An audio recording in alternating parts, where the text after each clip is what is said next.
My name is Levi Deathridge. I have been affiliated with Family Assistance Program for roughly 5 years now.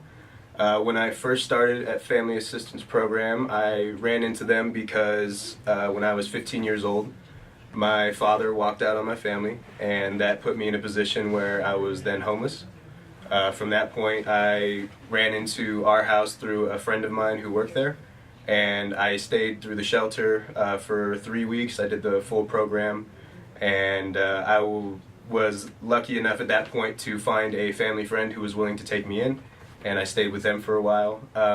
The beauty of how I believe our house really helped me and Family Assistance Program helped me was coming from a family that was riddled heavily by substance abuse, and also coming from a family where violence and aggression is your best form of dealing with your problems. I needed a place like our house to be my comfort zone and to be my like safe spot, which I didn't really have anywhere else.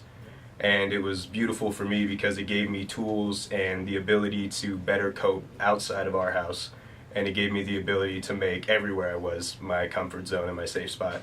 And for that, I'm really eternally grateful. I would say the way that I would feel accomplished through Family Assistance Program is thankfully through the generosity of Daryl and all the people over there. I was able to go to Sacramento a few times now, and when I'm up in Sacramento, my deal pretty much is I speak with elected officials and I talk with them about why I feel homeless youth are an underrepresented demographic, and why I think that there needs to be more policies in place to aid them.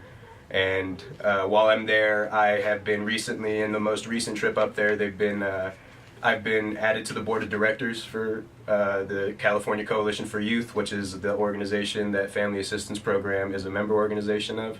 I was also recently elected to be their Youth Advisory Board Chair, which doesn't really mean a whole lot of anything, but I'm pretty happy about it. And it's really beautiful for me because I feel like I can be up there and I can actually make an effect. And while I'm there, I get the ability to talk to people who oftentimes get a misrepresented view of what homelessness in youth is and what homelessness in general is. And I love to be able to correct those stigmas in people's minds. I feel getting this award is underdeserved. I don't know if I did enough to do. I don't know if I did enough to get this, but I really do feel like it's a true blessing, and it's really nice to feel like someone cares about something that I'm doing. So that's really beautiful to me.